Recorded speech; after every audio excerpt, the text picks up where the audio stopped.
رمضان كريم كريم كريم شهر عظيم عظيم عظيم رمضان كريم كريم كريم شهر عظيم عظيم عظيم. Al-Quran sendiri menyatakan wala tusair khaddaka linnas, jangan berpaling.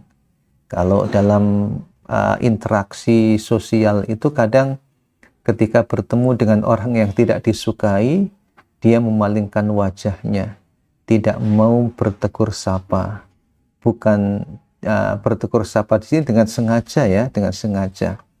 Walaupun kadang kita berjalan itu kan kadang tidak sengaja, saat kita misalnya mengendarai kendaraan ya, tidak sengaja saat berpapasan dengan teman kita karena nggak lihat atau karena fokus ke arah depan karena kita sedang mengemudikan kendaraan sehingga kita tidak tengok kanan, tidak tengok kiri, itu bukan termasuk dalam kategori memalingkan wajahnya yang dilarang dan termasuk dalam kategori kiber.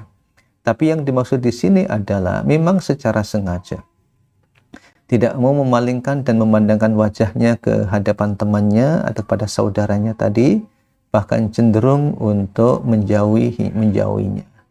Ini termasuk kategori al-kibr, kesombongan yang dilarang. Begitu juga al-kibr artinya apa? Artinya al-ikhtiyalu bini'amillah. Yang bersangkutan menyombongkan, membanggakan, angkuh dengan nikmat Allah Subhanahu wa ta'ala. Kenikmatan yang dianugerahkan oleh Allah kepada hambanya bukan untuk disombongkan sebetulnya, tetapi untuk dinikmati dan digunakan untuk mencukupi kebutuhannya. Nabi Muhammad SAW ketika melihat ada seorang pemuda yang badannya sehat, tampan dan kuat, beliau mengatakan pada para sahabat, ia bertanya, menurut kalian badan yang sehat dan kuat itu sebaiknya digunakan untuk apa? Kata para sahabat, oh lebih baik kalau digunakan untuk berperang ya Rasulullah. Tapi oleh Nabi dikatakan tidak. Kalau digunakan untuk mencari nafkah, guna mencukupi kebutuhan anaknya yang masih kecil, atau orang tuanya yang sudah sepuh, atau kebutuhan pribadinya, huwa fi sabilillah, dia di jalan Allah Subhanahu wa ta'ala.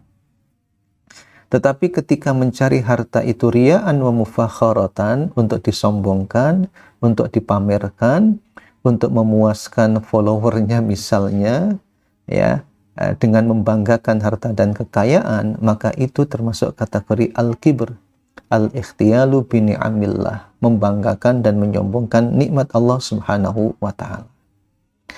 Kemudian tanda lagi, ketika kapan? Ketika yang bersangkutan enggan berinteraksi dan bersama-sama dengan orang-orang yang ada di bawahnya secara ekonomi, atau dengan kata lain bersama orang fakir atau miskin.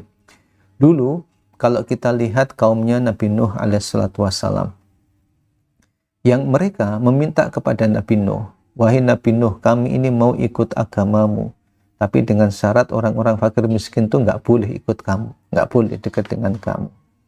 Merasa dia tidak level apabila bersama-sama dengan orang fakir miskin mengikuti Nabi Nuh alaihissalatu wassalam.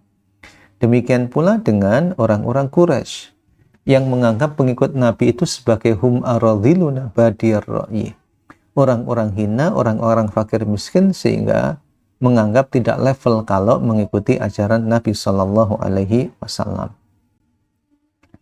Dan juga yang perlu berhati-hati, saudaraku yang dirahmati Allah Subhanahu Wa Taala, ketika kita bertemu dan berjumpa dengan saudara, enggan mengucapkan salam, ilqa'us salam, khawatirnya di dalam hati kita ada unsur kesombongan. Karena dalam hadis yang diriwayatkan oleh Imam Tirmidzi, Rasulullah Shallallahu Alaihi Wasallam mengatakan, ayyuhan nas afshus salam wa at'imut ta'am wa sallu wan nasu niyam tadkhulul jannata bisalam. Wahai manusia, tebarkanlah salam, berilah makan, salatlah pada malam hari saat orang-orang terlelap tidur, maka kalian akan masuk surga dengan selamat, masuk surga dengan aman dan dengan nyaman. Nah, jadi kita tidak boleh membeda-bedakan dalam mengucapkan salam ya. Kadang ada orang tidak mau mengucapkan salam kecuali kepada orang-orang tertentu saja atau kepada kelompoknya saja, dan ini perlu berhati-hati. Bagaimanapun juga saudara kita yang lain itu adalah sesama muslim ya, sesama muslim.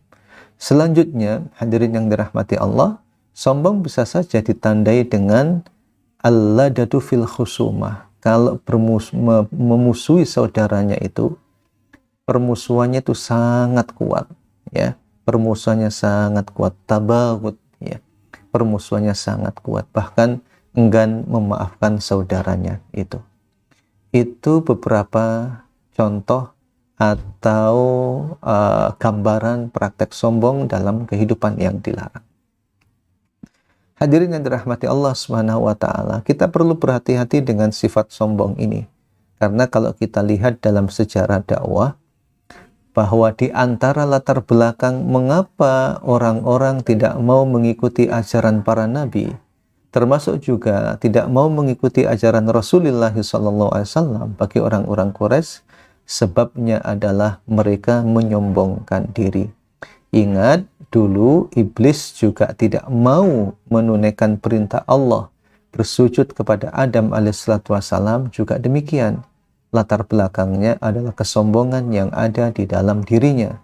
Mereka mengatakan, engkau ciptakan aku dari api sedangkan engkau ciptakan dia dari tanah. Hadirin yang dirahmati Allah Subhanahu wa taala, sebab kesombongan ini sangat luar biasa ya. Dampaknya sangat luar biasa baik di dunia maupun di akhirat. Di dunia dia tidak akan disukai oleh masyarakat. Orang yang sombong tidak disukai oleh masyarakat. Ya, demikian kalau di akhirat dia tidak dicintai oleh Allah. Di dunia pun juga demikian. Innallaha la yuhibbu kulla mukhtalin fakhur. Sesungguhnya Allah tidak mencintai dan tidak suka kepada orang-orang yang berbuat sombong. Hati-hati saudaraku, semoga kita dihindarkan oleh Allah dari praktek kesombongan ini.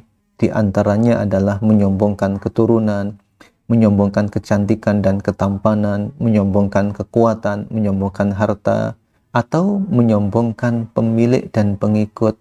Kalau dalam bahasa sekarang subscribernya ya, menyombongkan subscribernya dan lain sebagainya. Demikian pula saudaraku yang dirahmati Allah, hati-hati. Kadang ilmu yang dipelajari juga mendorong orang untuk sombong. Amal pun juga demikian. Sedekah itu juga bisa menjadikan orang itu sombong. Sehingga penting bagi kita untuk menghindarkan diri dengan cara apa? Ayyaqtali al-insanu syajaratal kibri bijuduriha minal qalbi. Hendaknya seorang muslim mencabut kesombongan itu dari akar-akarnya di dalam hati. Kemudian juga mengantisipasi segala sebab yang menjadikan sombong bersemayam di dalam hati. Berhati-hati dengan harta, berhati-hati dengan keturunan, berhati-hati dengan harta dan kekayaan serta jabatan, karena itu semua boleh jadi mendorong pemiliknya menyombongkan diri kepada Allah maupun kepada sesama. Semoga bulan Ramadan ini kita dibebaskan oleh Allah Subhanahu wa taala dari sifat sombong. Wassalamualaikum warahmatullahi wabarakatuh. You're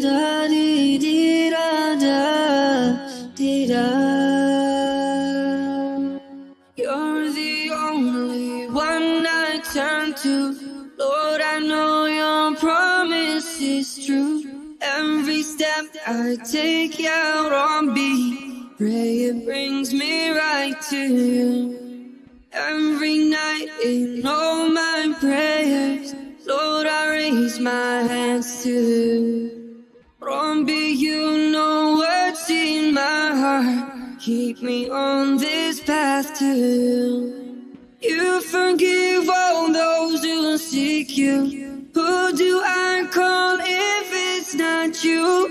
Pray one day I'll meet you, Rabbi. Won't you bring me back to you? Oh, Lord.